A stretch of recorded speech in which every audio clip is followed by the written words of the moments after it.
QNN, the Quinnipiac News Network. Good evening and welcome to QNN. I'm Mary Caitlin Harding. And I'm John Francis. Quinnipiac had announced its commencement speakers for this year's graduating class. Andy Gill tells us who they will be.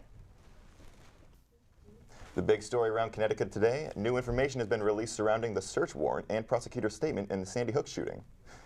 It looks like all the guns used in the shooting were bought by Adam Lanza's mother. Authorities found multiple weapons in Lanza's home and car, including knives and swords.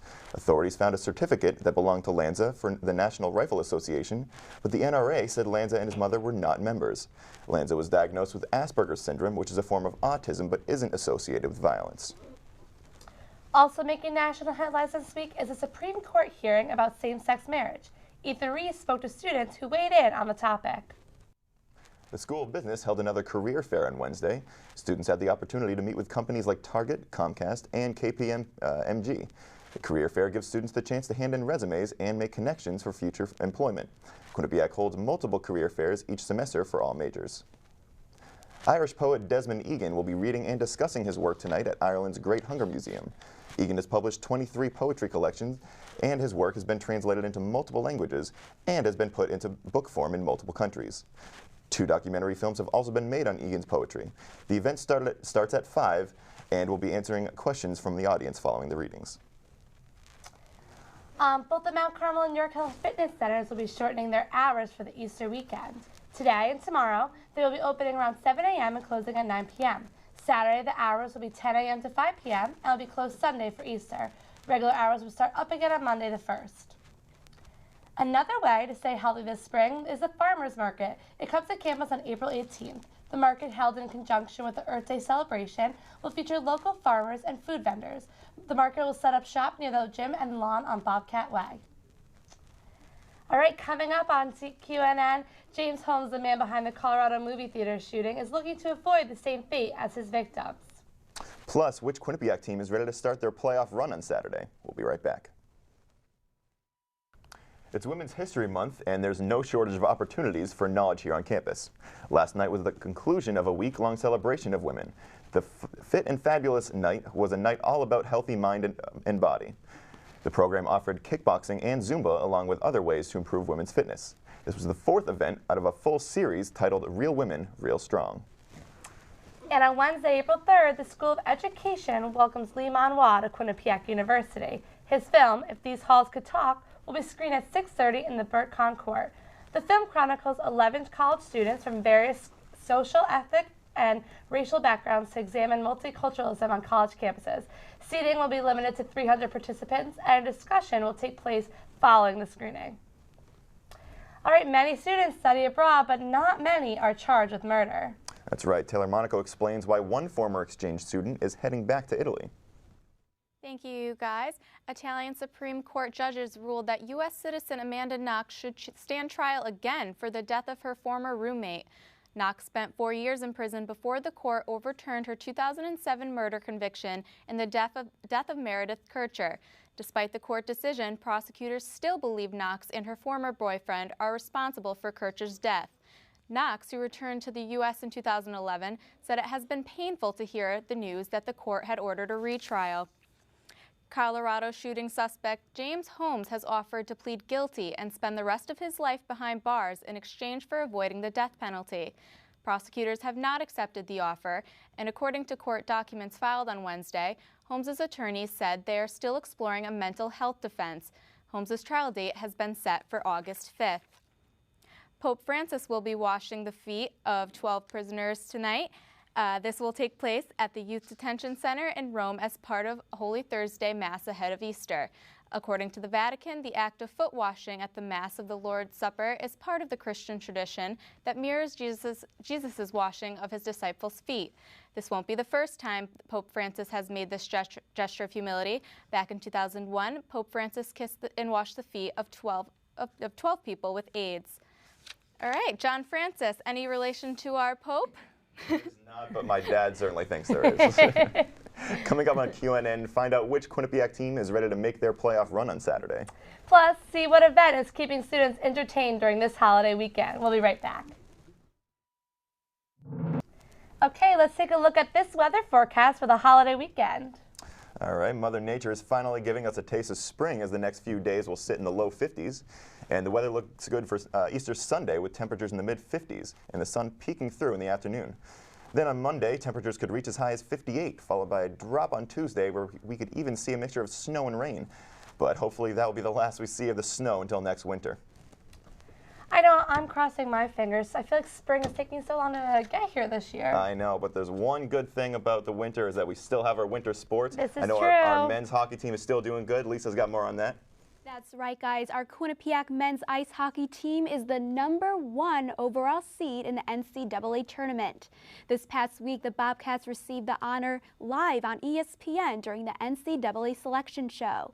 And so far, they're ranked #1 in the USA Hockey Magazine Division I poll. And this season, the Bobcats became the first team in league history to finish ahead of the second-place team by double digits.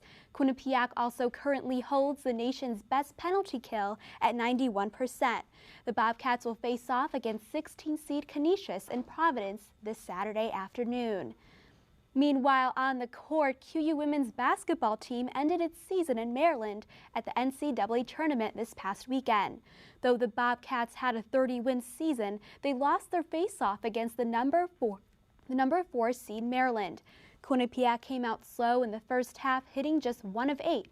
But after a three-pointer, the Bobcats were up 15-8. During the second half, Quinnipiac struggled shooting since only one of its first 13 shots fell. This gave Maryland a chance to get out in front, and Maryland went on to win 72-52. And off the court and off the ice, the Bobcats are lending jerseys for a fundraiser to honor a victim of the Newtown tragedy. The QU soccer team started an auction for number 26 jerseys a week ago in memory of all 26 victims. And so far, they've raised more than $10,000. The money raised will go to a scholarship fund in memory of Rachel Davino, a therapist at Sandy Hook Elementary School. Davino was also the cousin of a former QU captain. And in other soccer news happening around the nation, President Obama welcomed a champion-winning soccer team to the White House this week.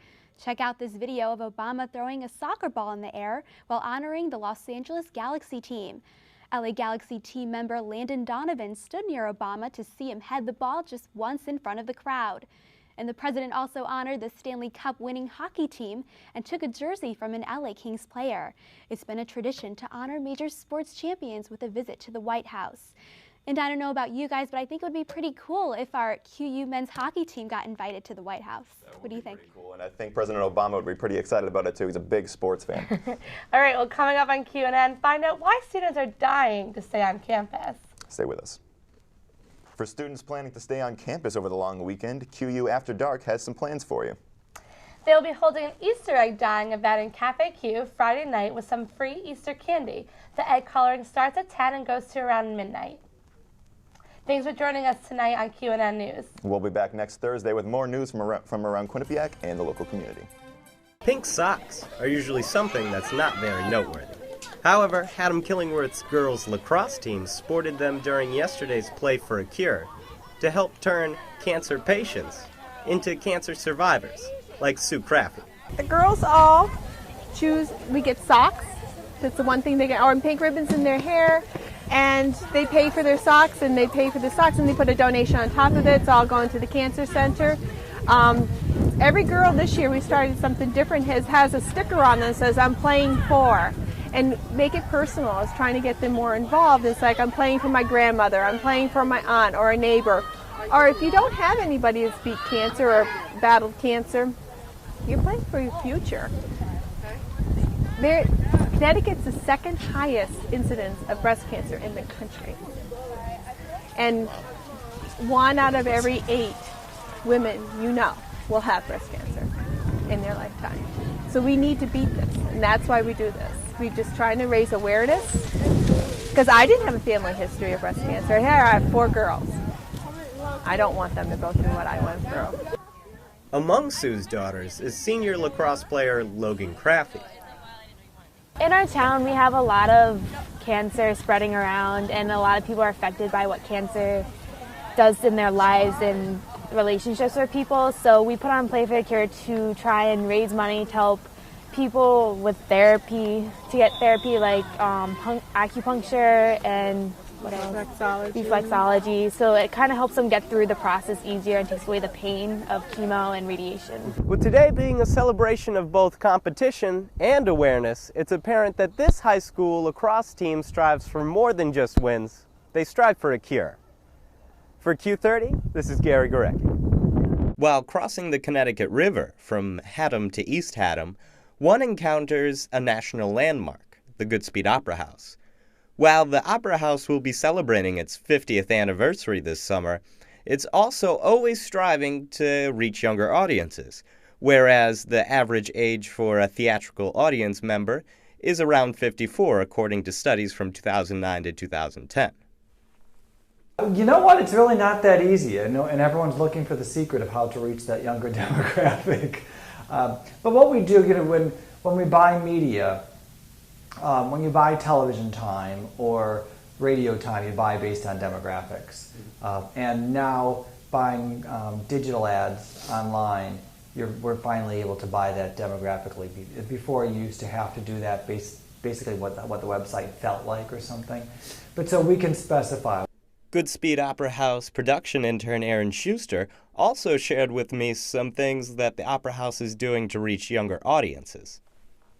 We started, there's an internship program and an apprenticeship program, and there's also programs throughout the year to kind of help interest children around the area. They do like a meet and greet with the cast, or there's certain programs that they'll run where it's aimed mostly at children to get them interested in the costumes aspect, the production aspect, or acting in general. We run a lot of camps per se for people around the ages of 18 to 21 who might be considering going into the dance field or the singing and acting field. We run an audition session for those people, kind of like a camp. So it's to generate an interest and kind of show what it's like to be a professional actor, just participate in that kind of field as well. The reason that we're reaching for or targeting younger demographics is just because well, there's a couple of reasons, but mainly because the older you get, the more propensity people are dying and dying faster. So we don't want our whole audience to die off on us. We don't have a problem right now, thank God. We're being proactive, trying to prepare ourselves. We see our audience, we know our demographics, we know that it's an older audience, so we need to replace them with a younger audience who will stay for a long time with us. And the benefits are great. While the Goodspeed celebrates its 50th anniversary this summer, it's also celebrating a newfound ability to reach younger audiences by advertising through the internet. This, theater lovers agree, will hopefully keep the Goodspeed around for 50 more years. For Q30, this is Gary Gurecki.